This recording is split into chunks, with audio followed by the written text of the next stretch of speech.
बहुत समय पहले की बात है। एक गांव में बिरजू नाम का एक गरीब किसान रहता था।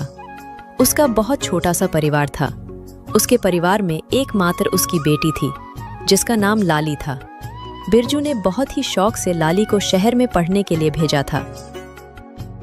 बिरजू की बेटी लाली बहुत ही गुणवान और होशियार थी। उसी गांव में बलवंत सिंह नाम का एक लालची और बेईमान जमींदार रहता था। वो अपने जमीन गरीब किसानों को ठेके पर देता था और उस जमीन के बदले वो गरीब किसान से बहुत ज्यादा कर वसूलता था। जमींदार बलवंत सिंह बहुत ही ज्यादा लालची था। वो गरीब किसानों को बहला फुसलाकर पहले तो अपनी जमीन ठेके पर देता और बाद में किसानों से ही शर्त रख देता था।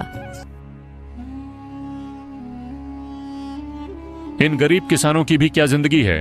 बस 2 वक्त की रोटी के लिए दिन भर काम करते रहते हैं और पूरी जिंदगी 2 वक्त की रोटी के लिए तरसते रहते हैं। और मुझे देखो, मैं बस इन्हें आदेश देता हूं और समय आने पर सारी फसल हमारे गोदामों में भर जाती है और ये गरीब किसान हमारे आगे जी हुजूरी करते रहते हैं और हमारे सारा काम करते रहते हैं। इसे कहते हैं दिमाग हो तो बलवंत सिंह के जैसा, वरना ना हो। हाँ मालिक, आप तो यहाँ के जमींदार हैं और किसानों को अपनी मुट्ठी में रखते हैं। इनको कैसे इस्तेमाल करना है ये आप भली भांति जानते हो। मालिक, यहाँ क्या अगल बगल के और भी गांव पर आप ही का राज्य है। आपकी मर्जी के बिना तो एक पत्ता भी नहीं हिलता। इसीलिए तो मैं यहाँ का राजा हूँ। मैं इन बेवकूफ किसानों को ऐसी ऐसी शर्त पर जमीन उधार दे रखी है कि मेहनत ये करते हैं और फसल मैं अपनी मुट्ठी में कर लेता हूँ। आखिर इनकी औकात ही क्या है मेरे सामने। जमींदार अपने नौकर से ये सब बातें कर ही रहा होता है, तभी उसके पास एक बिरजू नाम का एक गरीब किसान आता है, जो बहुत दुखी और परेशान होता है। मालिक, मैंने सुना है कि आप किसानों को जमीन ठेके पर देते हो। अरे हाँ भाई, तुमने बिल्कुल ठीक सुना है। मैं अपनी जमीन किसानों को ठेके पर देता हूँ। तो मालिक, आप मुझे भी अपनी जमीन ठेके पर दे दीजिए। मैं भी आपकी जमीन पर 1 साल के लिए ठेके पे काम करना चाहता हूँ। मेरा नाम बिरजू है और मैं पास के ही गांव बसंतपुर में रहता हूँ।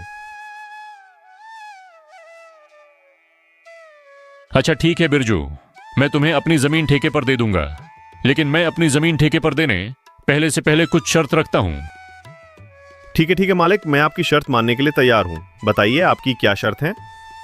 शर्त यह है कि तुम्हें मेरी जमीन पर काम करना होगा और 1 साल के बाद उस जमीन पर जो भी फसल उगेगी उसका आधा हिस्सा तुम्हारा होगा और आधा हिस्सा मेरा होगा। जी ठीक है मालिक, मुझे आपकी शर्त मंजूर है। जमींदार से जमीन की कागजी कार्रवाई करने के बाद बिरजू अपने घर चला जाता है और अगले दिन खेती करने के लिए उस खेत में पहुंच जाता है। चलो, अब जमींदार साहब से जमीन तो ले ली है, अब इसमें खेती करना शुरू कर देता हूँ। उम्मीद है इस जमीन पर अच्छी फसल होगी। मुझे इस जमीन पर बहुत मेहनत करनी होगी, तभी मेरे लिए कुछ बच पाएगा। बिरजू उस खेत पर दिन रात मेहनत करके फसल उगाता है। कुछ महीनों बाद गेहूं की फसल उगकर तैयार हो जाती है और बिरजू गेहूं की फसल की कटाई शुरू कर देता है। बिरजू के उगाए हुए फसलों की खबर जमींदार बलवंत सिंह के कानों तक पहुंचती है। क्या मालिक, आपको पता नहीं है क्या आज मदन अपने फसल की कटाई कर रहा है। इस साल तो बिरजू ने बहुत अच्छी गेहूं की फसल उगाई है। बिरजू ने जो गेहूं की फसल उगाई है वह तो एकदम से लहलहा रही थी। बिरजू ने उसकी कटाई करना शुरू कर दिया है। क्या सच में? यह तो बहुत अच्छी खबर है कि बिरजू आज फसल की कटाई कर रहा है। चलो चलकर देखते हैं। इस बार तो गेहूं की फसल बहुत अच्छी हुई है। अगर आधी जमींदार साहब भी ले जाएंगे तो फिर भी मेरे पास कुछ तो बच ही जाएगा।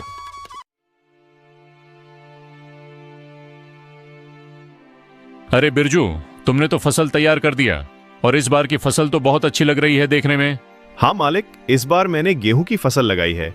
इतनी अच्छी गेहूं की फसल उगाने के लिए इस बार मैंने अपना खून पसीना एक कर दिया है। मैंने दिन रात मन लगाकर इस खेत में बहुत मेहनत की है, तब जाकर इतनी अच्छी फसल हो पाई है। इसलिए अब तो मैंने कटाई भी शुरू कर दी है। अरे ओ बिरजू, ये तो मेरी उपजाऊ जमीन का कमाल है। तुम्हारी मेहनत से कुछ नहीं हुआ है। उपजाऊ जमीन के कारण इतनी अच्छी फसल हुई है। तुम्हारी मेहनत हो या ना हो, फसल तो अच्छी होनी ही थी। मालिक, खेत भले ही उपजाऊ हो, अगर उसमें मेहनत नहीं होगी तो फसल कैसे उगेगी?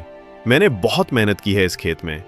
ज्यादा मत बोल बिरजू, मेहनत तो किराए के मजदूर भी करते हैं। असली कमाई का हकदार तो वही है जिसकी जमीन है। शर्त के मुताबिक जल्दी से मेरे फसल का आधा हिस्सा निकाल। चल जल्दी कर, मुझे बहुत सारे काम है, मुझे वापस भी जाना है। ये कहकर जमींदार बिरजू से सारी गेहूं की अच्छी फसल लेकर चला जाता है और खराब फसल बिरजू के पास छोड़ देता है, जिसे देखकर बिरजू मायूस हो जाता है। हे ईश्वर, इतनी जी तोड़ मेहनत करने के बाद बस इतनी सी फसल मेरे हाथ आई है। हम गरीबों को लोग ऐसे ही लूटते हैं। इतनी मेहनत करने के बाद भी हमारे हाथ में कुछ नहीं आता है। हे ईश्वर, कब मेरी अपनी जमीन होगी?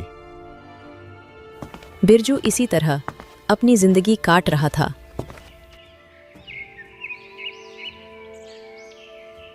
कुछ महीनों बाद बिरजू की बेटी लाली, जो शहर पढ़ने के लिए गई थी, वापस गांव आ जाती है।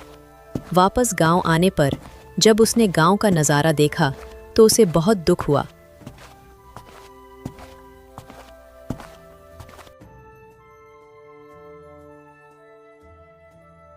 पिताजी, हमारे गांव का ऐसा हाल क्यों है? गांव के सभी लोग दुखी और परेशान नजर आ रहे हैं। आखिर बात क्या है? लाली बेटा, इस गांव में गरीब किसान की यही किस्मत है। जमींदार बलवंत सिंह जैसे लोग हमारी गरीबी का फायदा उठाते हैं। मेहनत हम करते हैं और उसका फायदा जमींदार बलवंत सिंह जैसे लोग खा जाते हैं। हमारे पास ना अपनी जमीन है और ना अधिकार। हम गरीब किसान बस मेहनत करते हैं और भूखे रहते हैं। किसानों की ऐसी दयनीय स्थिति को सुनकर लाली बहुत दुखी हो जाती है। पिताजी, आप चिंता मत कीजिए। अब मैं आ गई हूँ और यह अन्याय अब और नहीं चलेगा। आज से मैं आपके साथ खेतों में काम करूंगी और उस लालची जमींदार को उसी की शर्तों में बांध दूंगी। मालिक, अब से मैं पिताजी के साथ खेतों में काम करूंगी। अगले ही दिन लाली जमींदार बलवंत सिंह के यहाँ पहुंच जाती है। अरे लाली, तुम यहाँ कहो, क्या बात है? मुझे ठेके पर कुछ जमीन चाहिए। तुम तो एक लड़की हो, अब तुम खेती करोगी? अरे तुम अभी बच्ची हो, तुम्हारे अंदर इतना दम नहीं है। तुम पढ़ी लिखी लड़की हो, खेती नहीं कर पाओगी।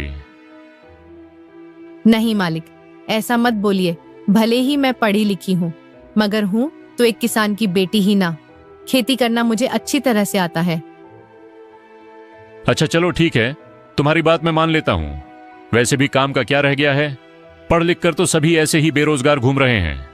आपका बहुत बहुत धन्यवाद मालिक। अरे धन्यवाद बाद में दे देना, पहले मेरे नियम और शर्तें को सुन लो। आपकी क्या शर्त है मालिक, बताइए। जमींदार बलवंत सिंह, ये तो बच्ची है। इस बार कुछ ऐसी शर्त बता देता हूं जिससे इसकी सारी फसल मेरी हो जाएगी। वैसे भी इसके पिता बिरजू हर साल गेहूं ही लगता है, तो ये भी गेहूं ही लगाएगी। अच्छा लाली सुनो, तुम जो भी फसल लगाओगी उसका आधा हिस्सा मैं रखूंगा और आधा हिस्सा तुम रखोगी। लेकिन ऊपर का हिस्सा मैं रखूंगा और नीचे का हिस्सा तुम रखोगी। अगर तुम्हें मेरी यह शर्त मंजूर है तो बोलो। ठीक है मालिक, मुझे आपकी शर्त मंजूर है, ऐसा ही होगा।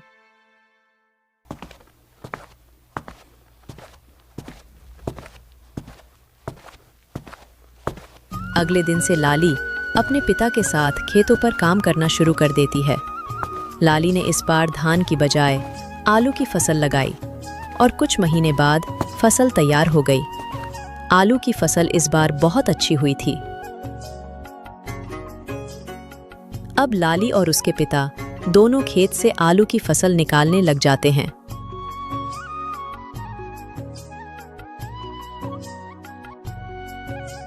फसल की खबर मिलते ही जमींदार बलवंत सिंह लाली के पास आता है।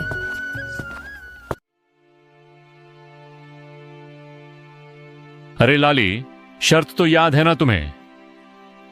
हाँ हाँ मालिक, मुझे सब कुछ याद है। आधा आपका और आधा मेरा। और आपने कहा था कि ऊपर का हिस्सा आपका होगा और नीचे वाला का हिस्सा मेरा होगा।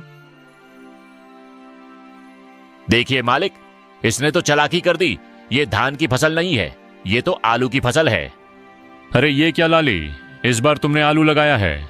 ये तो आप ही की शर्त थी मालिक, और आपने ही शर्त बताई थी, और अब आप ही शर्त मानने को तैयार नहीं है। अरे लेकिन मैं इस घास फूस को लेकर क्या करूंगा, जबकि सारे आलू तो तुम ले रही हो। मालिक, मैं कुछ नहीं जानती, आप अपना ऊपर का हिस्सा ले जाइए।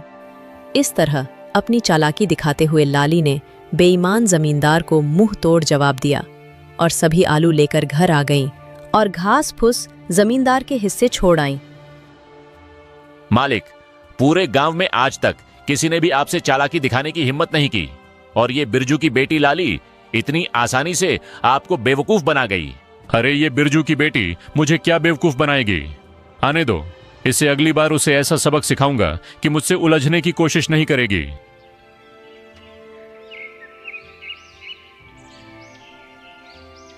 कुछ दिनों के बाद लाली दोबारा जमींदार के घर जाती है।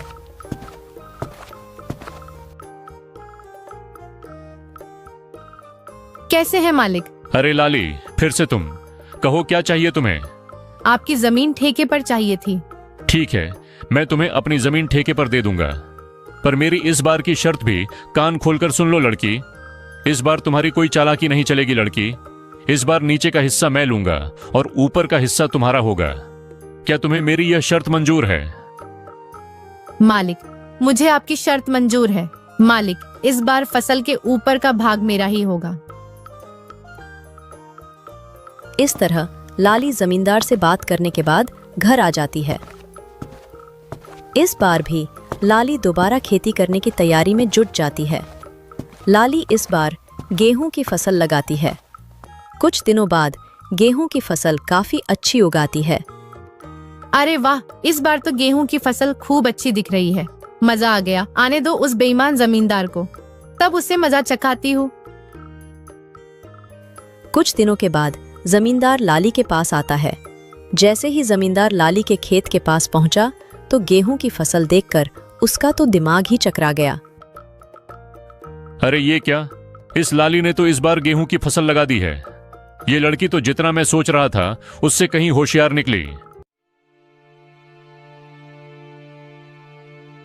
प्रणाम मालिक, कैसे हैं आप? ठीक तो है ना? देखिए मालिक, इस बार मैंने गेहूं की फसल लगाई है और आपकी शर्त के अनुसार फसल के ऊपर का हिस्सा मेरा होगा और नीचे का हिस्सा आपका होगा। इस तरह अपनी चतुराई से लाली ने दोबारा जमींदार बलवंत सिंह को मूर्ख बना दिया और जमींदार एक बार फिर से धोखा खाकर गुस्से से तिलमिला गया। अरे मालिक, उस पिद्दी सी लड़की का दिमाग तो देखिए। आप जैसे इतने बड़े चालबाज जमींदार को उसने फिर से मूर्ख बना दिया। तुम सही कह रहे हो झुमरू, मैं तो उसे बच्ची ही समझ रहा था और उस बच्ची ने मुझे फिर से मूर्ख बना दिया। अगली बार उसे आने दो, फिर उसे बताता हूं कि जमींदार बलवंत सिंह क्या चीज है।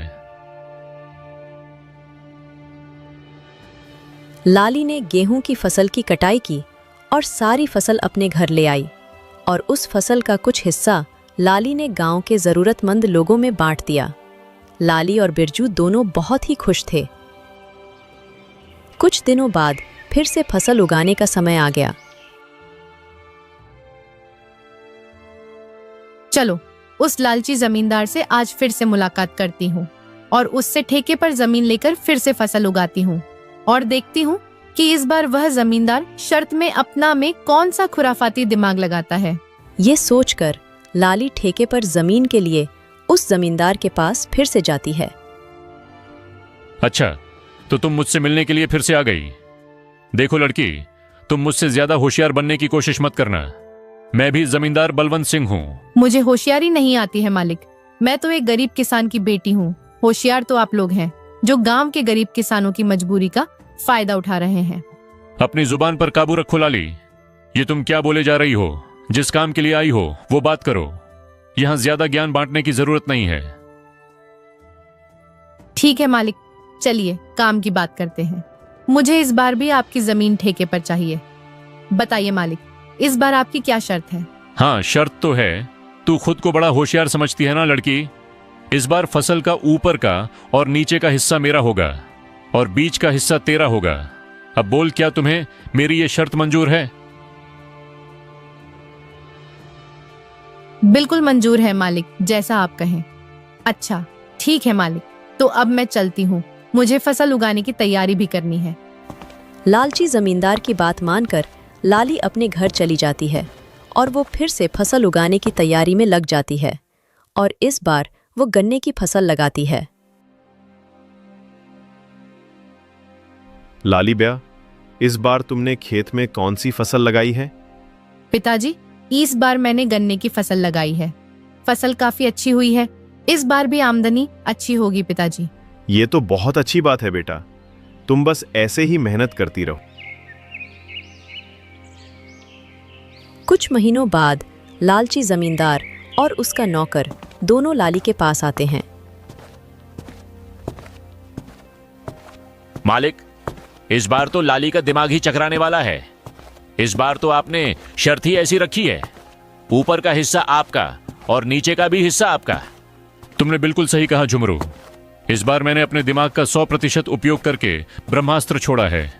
मैं भी अब देखता हूं वो किसान की बेटी लाली कैसे बचती है। इस तरह दोनों बातें करते हुए खेत के पास पहुंच जाते हैं और जैसे ही वो खेत के पास पहुंचते हैं तो देखते हैं कि इस बार लाली ने गन्ने की खेती की है। मालिक, ये लाली तो आपकी भी अम्मा निकली। देखिए जरा, इस बार उसने कौन सी फसल लगाई है। अरे ये क्या, इस लाली में तो इस बार गन्ने की फसल लगाई। अब बताओ भला, ऊपर का और नीचे का हिस्सा मेरा होगा और बीच का हिस्सा उसका होगा। मतलब इस बार भी मेरे हिस्से में घास फूसी आनी है। मैं इस बार भी बेवकूफ बन गया, मान गया इस किसान की बेटी के दिमाग को।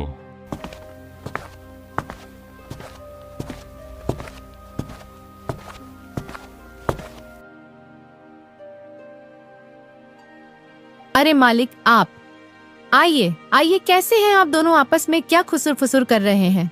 अरे वाह, एक तो चोरी ऊपर से सीना जोरी। तुमने मुझे इस बार भी बेवकूफ बना दिया ना। नहीं मालिक, जरा मुझे भी तो बताएं कि मैंने आपको क्या बेवकूफ बनाया है। मालिक, आप तो गांव वालों को बेवकूफ बनाते हो। देखिए मालिक, इस बार मैंने गन्ने की फसल लगाई है और आपकी शर्त के मुताबिक इस फसल का ऊपर का और नीचे का हिस्सा आपका होगा और बीच का हिस्सा मेरा होगा। अरे ओ किसान की बच्ची, मालिक को ज्यादा होशियारी दिखाने की कोशिश मत करो। बेईमानी और मक्कारी में ये सबके बाप हैं बाप। ये खेत भी हमारा है और इसमें लगी फसल भी हमारी है। अरे ओ झुमरू, बस कर, ज्यादा चिल्लाने की जरूरत नहीं। शायद ये हमारी ही करनी का फल है। हमने गांव के भोले भाले किसानों को बहुत ठगा है और आज पहली बार किसी ने हमें ठगा है। इस लड़की ने हमारी आंखें खोल दी हैं। अब मैं समझ चुका हूं कि बेईमानी का फल हमेशा बेईमानी ही मिलता है। इसलिए आज के बाद मैं किसी भी किसान को परेशान नहीं करूंगा और सभी किसानों को उनकी मेहनत का बराबर का हक दूंगा। जितनी भी किसानों की जमीन मेरे पास गिरवी है, मैं उनको सारे कागज वापस कर दूंगा और कभी भी उनकी गरीबी और लाचारी का फायदा नहीं उठाऊंगा। मालिक, आपने तो ये बहुत अच्छी बात कही है। एक किसान दिन रात मेहनत करता है अपने परिवार के लिए, मगर ना ही कभी वह अच्छे कपड़े पहनता है और ना ही कभी वह अच्छा खाना खा पाता है। अपने परिवार का पेट भरने के लिए वह दिन रात अपना पेट जलाकर खेतों में मेहनत करता है। ऐसे में इन गरीब किसानों के साथ बेईमानी करना और उन्हें तकलीफ देना अच्छी बात नहीं है। इसलिए इनका हक तो इन्हें मिलाना ही चाहिए। आप इनको इनकी जमीन वापस लौटा दीजिए मालिक, और अभी भी समय है, सच्चाई के रास्ते पर आ जाइए, नहीं तो आपको इससे भी बड़ा नुकसान झेलना पड़ सकता है। इस तरह लाली अपनी मेहनत और होशियारी से लालची जमींदार को सच्चाई के रास्ते पर वापस ले आती है। जमींदार बलवंत सिंह ने वहां के किसानों की जमीन और उनका पैसा उनको वापस कर दिया। उस दिन के बाद वहां के किसान खुशी खुशी